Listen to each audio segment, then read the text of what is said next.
Hi, everyone. I'm Mara Webster with In Creative Company, and thank you so much for tuning into our talk today. We are a year-round digital talk series bringing you the best creative voices across film, television, and theater. And today we are joined by the fantastically talented Jer Sklar, who is an incredible actor and just wrote and directed his first feature film, Tom of Your Life, which comes into theaters this week. I wanted to start by asking you a little bit about the genesis of this, because I actually heard that it was through you watching a Nat Geo documentary about the life of a mayfly and thinking about how that would look as a similar lifespan on a human, and was really interested in how those two things intersected in your mind, and this came to be the project that it is. Yeah, it is. It was just one of those like 2 a.m. You know, I don't know about you. I don't know. I wake up a lot at 2 a.m. with like existential angst or something. I don't even know what it is, but that's when I'm like watching little short things all the time from like 2 a.m. to 4 a.m. And I'm watching some little short documentary on the mayfly, which I don't know. I didn't know about. It has basically, it's born and it lives for about 24, 27 hours or so. It has sex and then it dies. That's it. It hit me. I had been like thinking about, I was right in the throes of pre-production and raising money on another movie. And I was getting very, very, well, this is probably what the anxiety was about. I was getting very anxious that we weren't going to make it in terms of financially. And I was also had a back burner idea of, I just knew I wanted to make, I love road movies and I love like odd couples on the road movies. And I was always a big fan. One of my biggest influences is actually John Carpenter. Are you familiar with his work? Yeah. So, oh yeah. And I'm a big fan of his movie Starman, actually, which is never usually mentioned as one of his penultimate movies because it's not horror or it's sci-fi, but it's more of a love story. It's more of a big canvas love story with a truly bizarro couple, Karen Allen and Jeff Bridges. So anyways, those were coming around in my head, and then I just saw this doc and I go, oh, that would be cool if there was a movie where like there was an odd couple where one of them was, for whatever reason, maybe even doesn't even matter what the reason is, but they're going through the entire human lifespan like the mayfly in a day. And then I just came upon the number 4, like, oh yeah, maybe it's like 4 years every hour, because that would be a good chunk. You'd see a big chunk of a human being's lifespan every 4 hours. I might have read something too about like big changes or evolutions happen in us every 4 years or so. So that was kind of it. And the next morning I met with the producer, James Sharp. And I said, James, we're not going to be able to make the movie we've been working literally the last 2 months on. We're not going to have the money. That's the bad news. The good news is I think I have this really cool idea, and I looked into it. It was one of those like ideas. I'm like, I can't really believe that this hasn't been done yet. There's certainly been weird aging movies, but there hasn't really been a movie like this. So I told him the idea, and he said, "Oh, that sounds awesome. Let me read the script." I said, "Aha, aha. There's no script. I have to go lock myself in a cabin in Wisconsin or something and go crank it out." So that's what I did, and the rest is this poorly put up poster behind me. It's a very nice poster. I kind of threw it up. We're all winging it these days. Let's be a little bit honest about this stuff. Exactly. Anyway. We're all figuring out Zoom backgrounds in different ways, but it's a beautifully designed poster. Yes, that would have been better. That would have been better. You would think I would have been able to figure that out. Just take a picture of that and put it in there you go. Next interview, that's what I'll be doing. I'll credit you, Mara. We'll take all the credit. All right. All Also right. wanted to ask you a little bit about when you kind of went and then locked yourself away and we're diving into the writing process. Because also beyond just acting in the film and writing and directing it, you've also composed and written a lot of songs in it, and it's very musically driven. And I know that you were looking at films like Harold and Maude and The Graduate and the way that they really used music.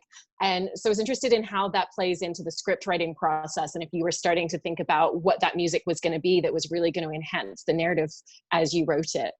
Yeah, I understand. I mean, thanks for that question. It's a really interesting question because I'd like to have a really like, cool, concise answer about it. It's sort of a mix of things. I definitely, I've been writing for a while. Like I kind of had my career writing in, sort of C/D level kind of sci-fi action movies to keep my nose above water. And a lot of these script assignments, a lot of them were just, we want this idea written in a script in like 4 days, go. And I would really have to, in order to do that, I'm a very musical minded person.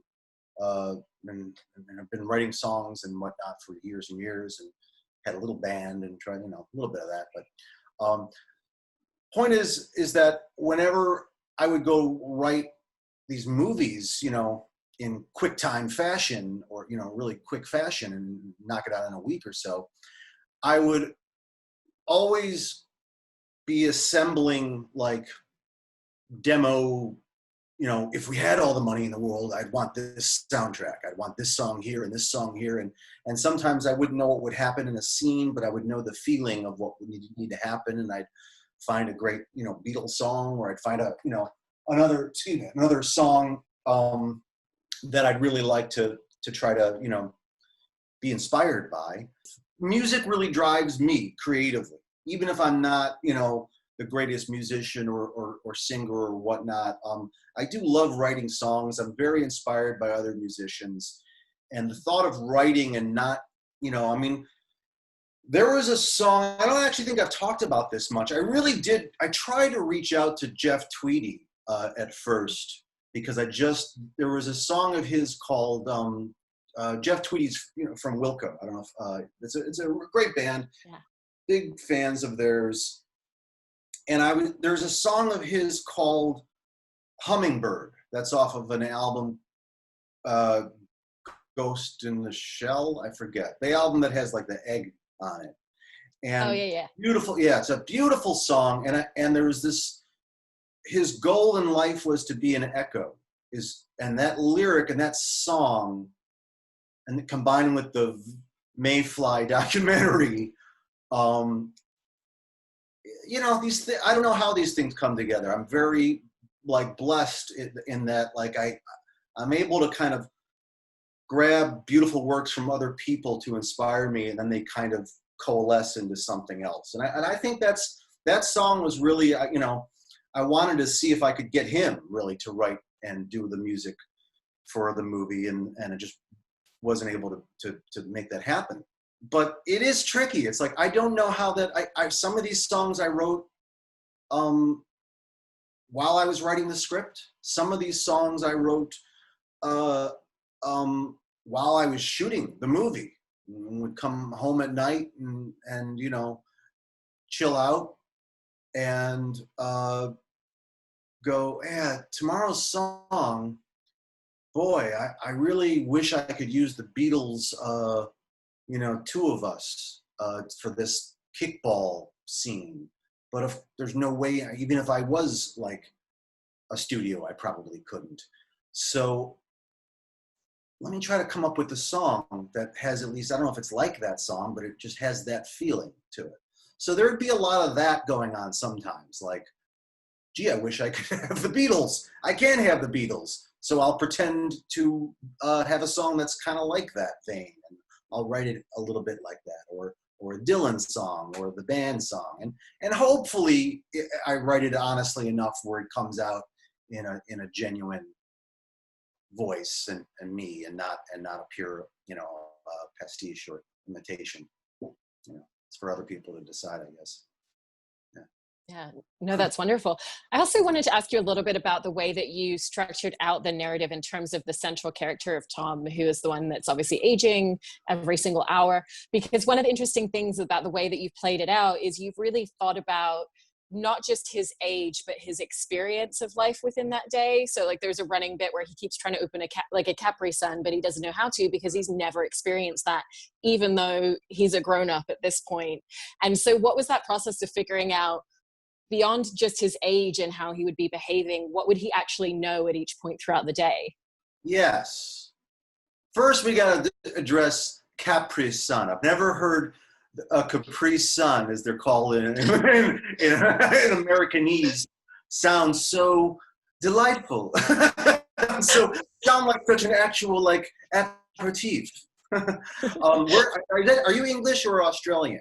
I'm English. Yeah. All right. Capri Sun. Well, the Capri Sun. The sorry. Yes. That's a good question. You know, look, the thing is, I didn't really want to get too caught up. I knew there was always going to be the people who were like, wait a minute, how does he know that? But he doesn't know that. And like, and I hopefully, I don't want to like, you know, reveal, but I hopefully address that in the sense in early on where I just kind of had the 8-year-old version of Tom just, you know, say, I don't know, what is that? What's that? And then the nurse Jess is saying, that's a tree, that's a forest. And then she's like, see that's a farmhouse. And he's like, yeah, I know that. You know, that's a bug. Yeah, I know what a bug is. And she's like, well, how do you know that? And you don't, and he's like, I don't know. Some things I know, some things I don't. And I just kind of, I just didn't want to get caught up in the whole, like, people get very literal these days. Like they're all about like, wait, well that couldn't happen. How is he aging? And then and I'm like, no, you know what? This is a silly concept. Like somebody said that on some site the movie was posted on, like, well, that's a pretty silly concept. And by the way, this is like this is a serious thing. You know, there's a disease where people are aging prematurely. What, you're having fun with it? And I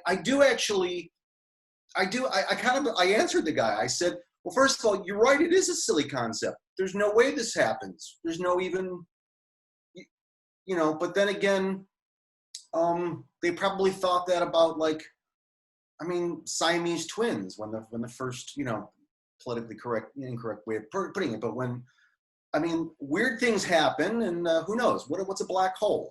I wanted to get, you know, just go, it's something that's out of our realm of experience. I mean, time itself is a bizarro thing that we don't really actually understand. There's probably 7 people on the planet that can actually have a good discussion about how time works.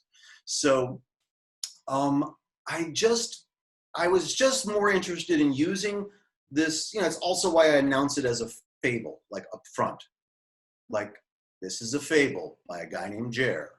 Don't get too like, yes, we're gonna seriously explore life. We're gonna seriously explore it using this kind of a silly, ridiculous concept. And if you want to just, you know, go at the concept, that can't happen. I dismiss this movie. That's cool. The movie's not for you. An excellent editor that I was recommended to, I edited the film as well. So,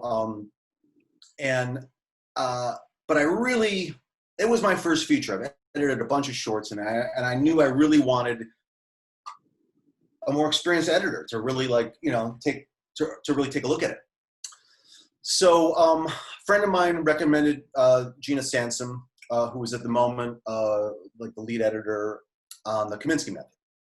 I talked to Gina Sansom. Gina took a look at it and was just really super passionate about it, and, you know, didn't do the cursory, like, I like this, I don't like this, you know, whatever. She was into it, and her notes were exemplary, and really, you know, she's credited as a, you know, a contributing editor or editing consultant, I think.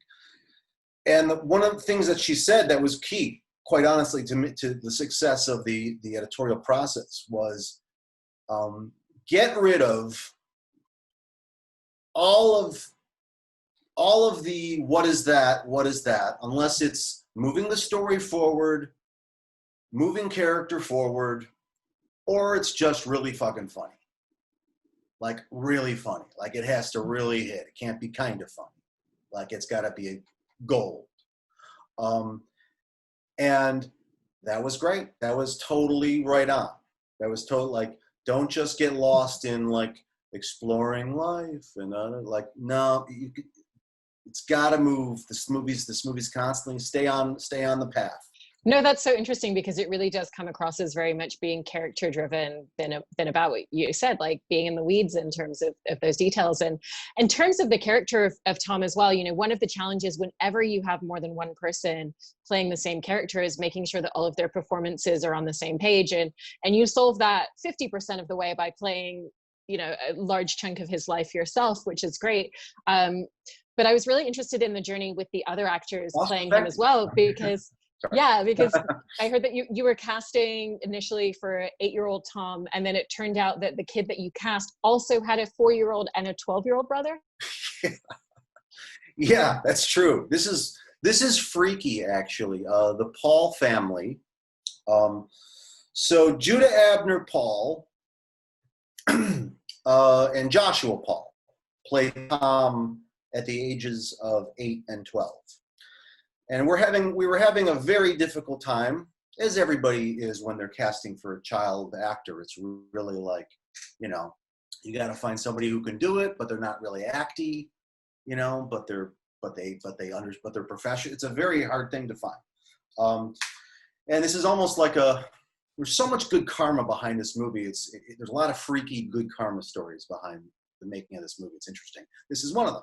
So the last audition, quite literally, the last audition after probably 40 or so, 50, Tom at 8 and whatnot, we find Judah Abner. And we had already pretty much cast it with this other kid from days auditioning, but we weren't quite sure about going through the process. And then Judah Abner comes along, and we're like, oh, okay, that's a whole other level. That's a whole other level of acting. That's a whole other level of just cuteness, lovability, intelligence. Like this is like I could learn how to act from this kid. This is just one of those freaks of nature. Some people are born and they know how to do this. And he does. So we cast him, and then the parents, lovely folks, said, so I know that you have, you know, another 12-year-old. We actually do have like a 4-year-old, an 8-year-old, a 12-year-old, and I'm missing one of the ages too, I think, and like a 14-year-old, maybe, something like that. Anyways, so I go, yeah, absolutely. Like, he's not an actor as much. He's kind of, you know, shy. I'm like, no, that's great. I mean, I was a very open, fresh-faced, outgoing kid at 8. And then by the time I turned 12 and 13, I was like awkward and interior, you know, inside myself and very nervous. So I can work with that. That'll be great. It gets even weirder. It turns out that they happen to live a block away from where I grew up as a kid. And they go to the elementary school that I grew up going to. And really through them, through the Paul family and their parents, we wound up getting in touch with my old Braeside elementary school. And then we got all like the entire 3rd grade class for that kickball scene. And there's another Paul kid pitching the kickball to his younger brother who kicks it. And then the voice of 4-year-old Paul, little guy, is the voice you hear in the very, very beginning coming out of the garbage can. Because it had already been like, we did that ADR probably like a year and a half, 2 years after we did the movie. And Judah Abner's voice had already like dropped, you know, a couple octaves. So yes, I'll be eternally grateful to those folks. Really, they were more than, you know, they weren't annoying stage parents. So there's that. And then B, they were above and beyond helpful to getting this movie made. And the last thing I'll say about it is I told Dominic Ricino, who plays Tom at the age of 16 through about 28, I said, we really only had one rehearsal with me and him and Joshua Paul and his younger brother, Judah Abner Paul. And the rehearsal consisted of just us playing games, some theater games, and I'm a big believer in rehearsal if you really have enough time. If you have about 2 to 4 weeks of rehearsal, that would be great. I'm not a believer in rehearsal if you don't have the proper time. I would almost rather stumble bum through the script and get these spontaneous reactions. I don't want to get into that, but that's whatever. That's my theory anyway.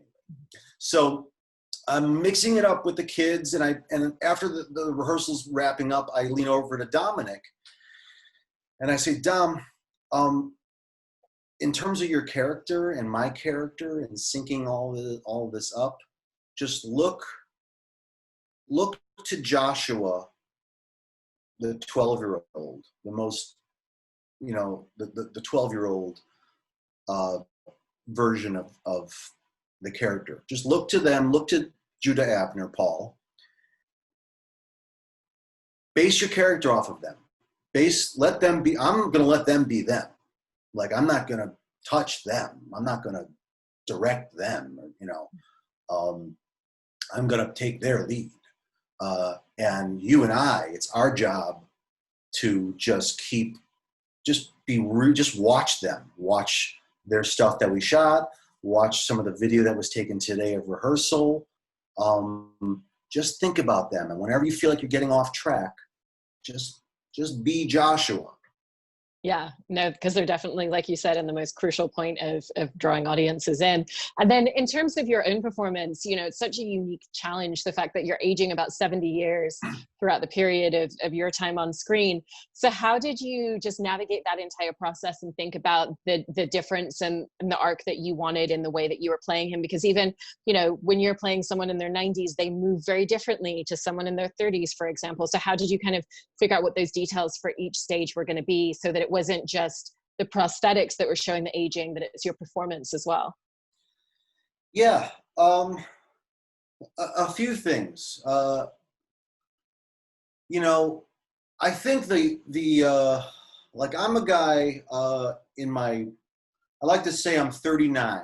I'm not. That's a very old Jack Benny radio joke. I'm very into old radio theater. He used to always go, I'm 39. Whenever someone asked his age. But I'm a guy in my 40s. And the harder part was the younger stuff.